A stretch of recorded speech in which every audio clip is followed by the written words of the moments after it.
Emmet Byrnes stepped off his small raft and worked his way up the cut line on his way to Catfish Grove. He had recently left the fraternity of hunters, having passed all their rituals, and he was now a fledgling hunter, having recently passed all the tests given to him by the hunters fraternity. As a boy, Emmet always wanted to be a lawman. He grew up on the penny novels and short stories of cowboys and outlaws and all these fanciful tales.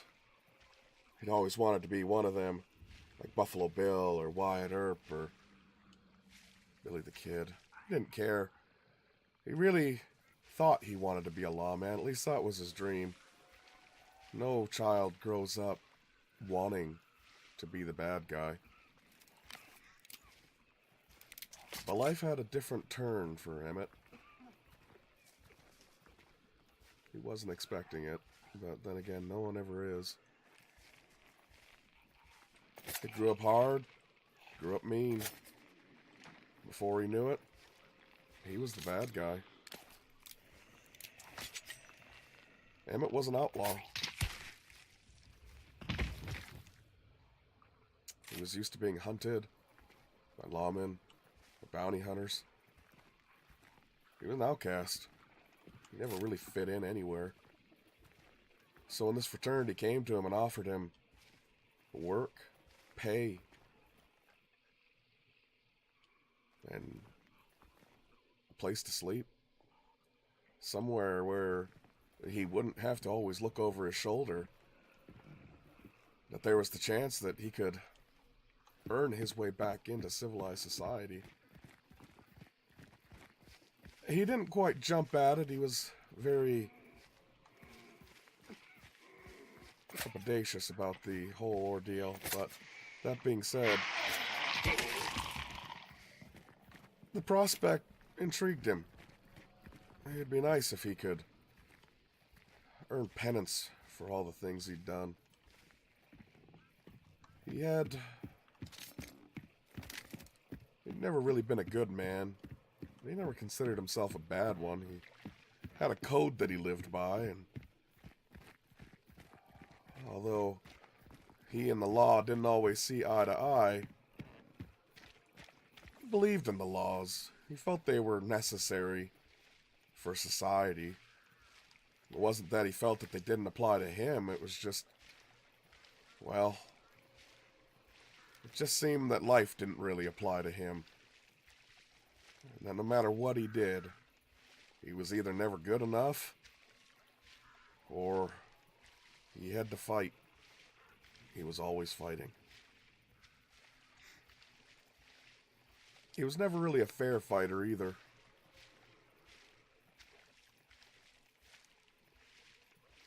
Emmet believed that if you fought fair, you were really only fighting on what you deemed fair, and if someone else decided that they didn't want to play by your rules, well, there was no way that you could really make them. So it was best to play by your own rules and assume that everybody else was going to play by theirs, and hopefully you met in the middle, but oftentimes you wouldn't. But it was better for you to live than someone else. Well, Emmet had many flaws, but he liked himself more than he liked anyone else, so if someone was going to put him in a position where he had to choose if he lived or they lived, well, Emmet was going to live. He favored a single-shot rifle. It took time to reload, but if he couldn't do it in one shot, well, was there any real point in doing it at all? At least that was his philosophy that he had. It's very peculiar that at some point along the way he learned how to fan his pistol, and, well, when it came to fanning, if you had more bullets than the other man, there was a good chance that you were going to win. The only thing he didn't particularly care for was He could reload a 6-shooter a lot faster than he could reload this contraption, but he hoped that if he killed whomever was coming after him, well, he'd have all the time he needed to reload that pistol.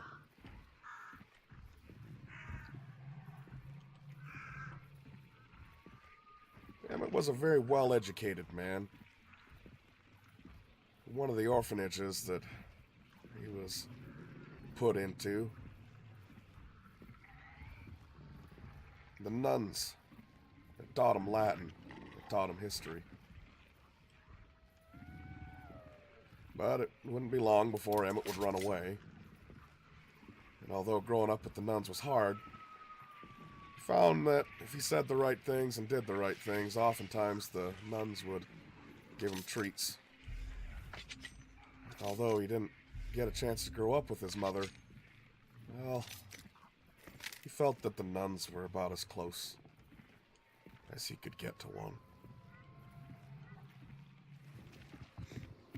Emmet could hear a whole swath of gunfire coming from the west. Somehow or another, he knew that his quarry had been felled, and it bothered him that he could know that from such a distance.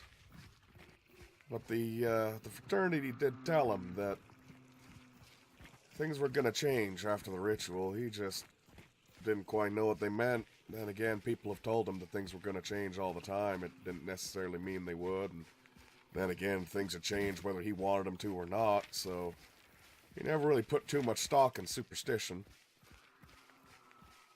But sure enough, things did change. He was changing, and he could feel that.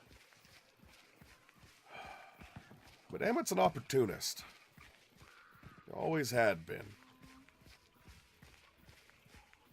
The nuns had taught him about Roman history, and one man in particular who was given the task to defend Rome from Hannibal.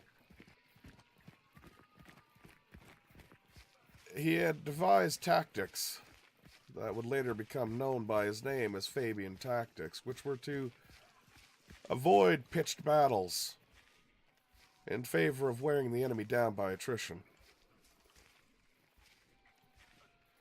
There have been many times when Emmet was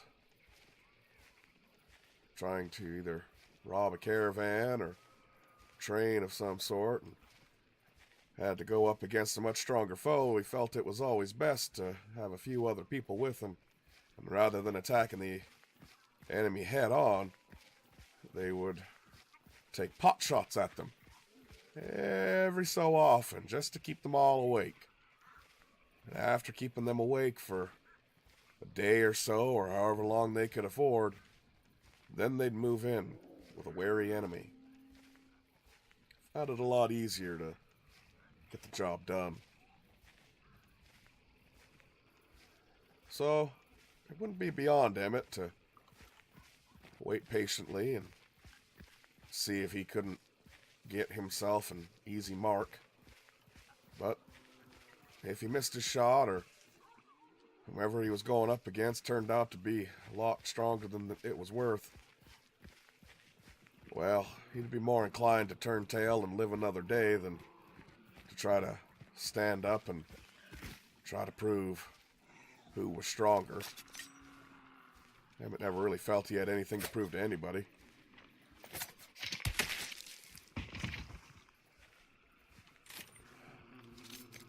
So he would set himself up in a position where he might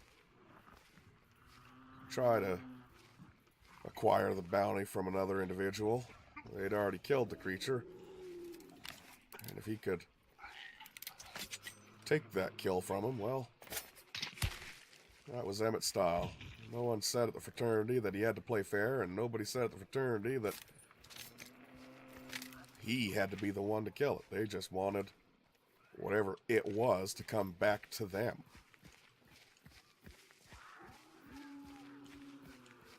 So he'd saunter along at his own pace and hope that he could get the drop on whoever it was. opportunity presented itself for him to attempt to kill another hunter. Unfortunately, maybe Emmet was a little rusty. He pulled his shot a little. And there was no reason on why he shouldn't have killed that hunter in one blow. And although they shared a bit of a pitched fight, Emmet thought it best not to pursue it. He'd much rather live to see another day than put another notch on the stock of his gun. As it stood, he had enough notches as it is. He didn't need to prove to anybody what kind of man he was.